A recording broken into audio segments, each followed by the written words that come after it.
ACC schedule and the Pac-12 I want to talk about, NCAA football. So, James, you want to take the lead on the ACC schedule? Is that you or is that Wes? Okay. But just so you know, all the schedules have come out now. Oh, have they? Yeah. Okay. And are they all going to be interconference? No. The Big 12 is going to play one game out of their conference, but the rest is in the conference. They played 9 and 1 out. Okay. Yep. I think it was the Big 12. Yep. The ACC is going to do the same thing as that. They're going to play all in, I think, one team out, and then one team has to be from the same state. Which is funny because they say Clemson is not playing South Carolina this year. Well, obviously, before the SEC came out with their schedule. Okay. But that includes Notre Dame, which I think is so funny because Notre Dame is literally in the middle of the country. And yet they're part of the ACC this year. So I don't know if Notre Dame's just going to stay down there. I don't know how it's going to work. Wait. The purpose is to prevent traveling. Oh, okay, yeah. Well, I know Notre Dame's in the ACC in every sport except for football. Yeah, I don't understand that. Maybe that's why. I'm not sure what they'll do. They might just schedule a bunch of the Big Ten's only playing Big Ten, though. Yeah, well, Notre Dame's only playing ACC. But here's the thing. Are they still going to do that? Okay. Yeah. Maryland is in the Big Ten. Yeah. They're Maryland. It's money. It's so stupid.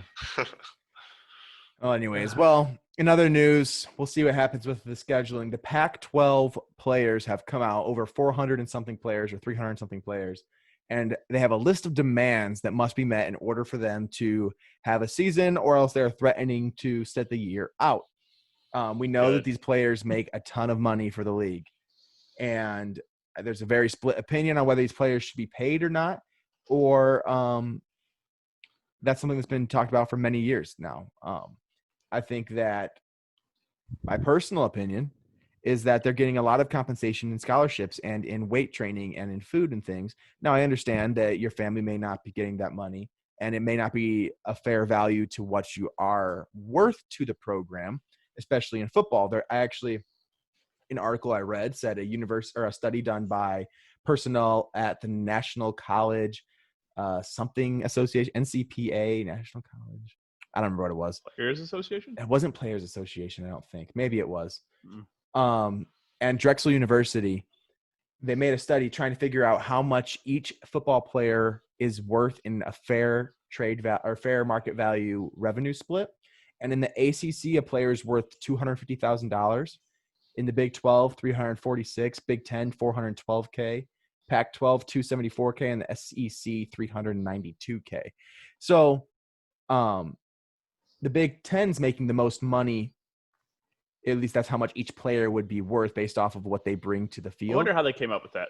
I don't know. I would like to There's see a lot how of they math. That's a really high number. I'm sure you can look it up. Well, you got to think about it. That TV contracts and revenue for sales. Each player?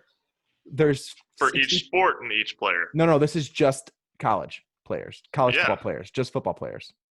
Yeah, so if we take just college this football is just players. Football players, correct. Okay, well. No, this is where the problem comes in for me, because what they're saying is for all sports around, all sports in the entire program, right? There are sports that lose money for the college, So, okay, because what the Pac-12 has said is we want every player to get there should be a 50-50 revenue split. So the school keeps 50% of the revenue for that sport, and the other 50% is shared equally among each player.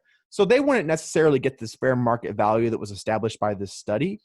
That was just a reference point for me. I'm sure that the money that they would get is probably less than that. Maybe not. I don't know what that exact value would be.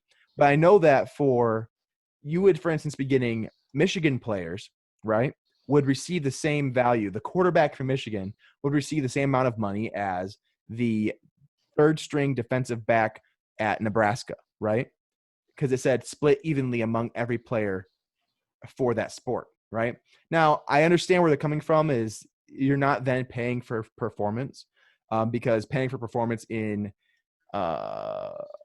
amateur sports is, illegal in many ways, just like a coach can't pay his player to hit home runs in high school and things like that, right? A coach shouldn't be buying meals for the players. So I'm just saying that maybe that's why they're going that way, because then you're not paying for performance and you're just giving like sort of additional scholarship. But to me, I just kind of feel like they're already getting paid plenty with full ride scholarships. I heard sorry, Wes, if you want to go, you can go first. No. Okay. I was just scratching. I was listening to it was a swimmer, I believe she was, and she talked about how, she grew up in a pretty wealthy family and stuff, so she never struggled. But she said she was in the same dorm as the football players, and she said that there was multiple football players that, like, they give them money to eat, but they barely give them any money to eat. So, like, once they got done with their money, they just didn't really – these are the people that are, like, all-stars that are, like – Do they not get money at do they not get to go to the cafeteria? I don't know how it worked out, but she was talking about how they always struggled to eat. And, you're not eating, you're playing football. I mean, you're going to get sick. It's going to happen. So yeah, in a sense, maybe they could give them like a credit for food or something. Mm-hmm. I think that would be good. That's essential. You got to have food. Because to me, I understand that these players are making a ton of money for colleges. And I'm not totally against the idea of being paid. Because I think what they should be allowed to do, honestly – my camera's falling down. Pardon me. In my personal opinion, I think that they should be allowed to monetize their name, right? I think if a player wants to be able to sell merchandise, or if he wants to be able to build his own personal brand, I think he should be allowed to do that. I see no reason that Joe Schmo, who wants to start his own clothing business using his name or sell his own advertisement, shouldn't be allowed to do that, in my personal opinion. If the school doesn't want to directly pay them, I understand that as well, because I love the idea that amateur sports are playing for the love of the game and playing because they love to play the game and they want to have fun. And personally, it's not necessarily true because they're already working on their career as they're getting ready for the NFL. But most of amateur sports, the players don't ever go in professionally. And I don't want that to change because of the top, 5% that are looking at playing professionally. Now, that was only one of their demands was money related. We also have several other demands. I pulled out a few, like health insurance for 6 years past their college eligibility, a racial injustice task force, as well as clarity on COVID rules, regulations, and safety implements put in place. What do you guys think about some of those? I don't understand the health insurance. Why? So they claim that they are risking their bodies for this school, and that once they are no longer part of the team, their bodies are no longer taken care of. And they then have to pay all these medical bills from the injuries that may have happened while they were on the team. But they don't have to play. I don't understand that. Yeah, they don't have to play. But there are players who receive, very strong injuries that can debilitate them well past their eligibility time.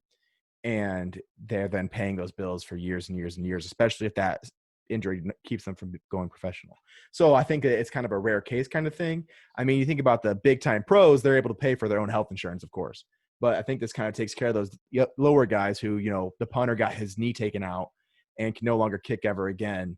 And he's not going to get his scholarship for college anymore, nor will he be able to kick in the NFL to pay for that insurance, but he still has to pay for the surgery that he had or whatever the therapy, I don't know. But it's just one of those things. But they're saying that they want health insurance after college, because I'm pretty sure for 6 years after their college eligibility. Right, because I'm pretty sure if a player, like a high-profile player, tears his ACL, the school is going to pay for that surgery. Yeah, I tore my shoulder, and I didn't get my shoulder paid for by my college. We went to Maranatha Baptist University. We're not getting nothing paid for as far as injuries. I'm still paying for that. I think a part of it is all three of us being student athletes at one point or another. We didn't get paid to play, and I didn't want to. We're playing for the love of the game, know. So I think it's, it's a different level, of course. They're Division I athletes, but I'm for being able to use your name to make money. But as far as schools giving them money, there's a big thing called Title IX that's never going to make that happen unless everyone across the board gets the same amount. I think it would be cool even too that every player whose likeness is used in an ad or a promotional program, there's ways to calculate. Like, I work in marketing, and I know that you can calculate how much business a certain ad generates for you. How much does this certain ad, how many clicks does that get? And then you can translate how many clicks does it take to get $1 in sales. So you can know how much a certain ad is making. So, for instance, you could say if this player's picture is on this poster or in this commercial, or in this video game, Yeah, or in this video game, exactly. Or if we sell his jersey sale, then you can work out a way that revenue could go to those players at a certain rate. And I think that would definitely at least help pay for their food and their expenses while they're in college. But yeah, that's my thoughts on it. I understand where they're coming from. Do I think that the Pac-12 players will sit out if these demands are not met? I do not, because simply if they truly do care about their careers and they want to further those careers, if you don't play, you're not going to be drafted. You have to play to be seen. So I don't expect them to actually sit out if nothing happens. I expect that the Pac-12 will make I expect that the Pac-12 will meet some of these demands, or at least find some kind of compromise. I can see them doing the racial injustice task force. Oh, absolutely. I can see those two happening for sure. Yeah, but the financial things, I mean, these colleges make so much money, and they don't want to give it up. Yeah. So now Jim Harbaugh, though, one of the most highest paid coaches, is one of the biggest advocates for players being paid. So we'll see. Maybe he could be a voice for them. Maybe he can give some of his money to pay. Yeah, maybe. Again, people that have money, they have it because they work hard and they don't give it away. So we'll see. Sounds like capitalism. Anyways.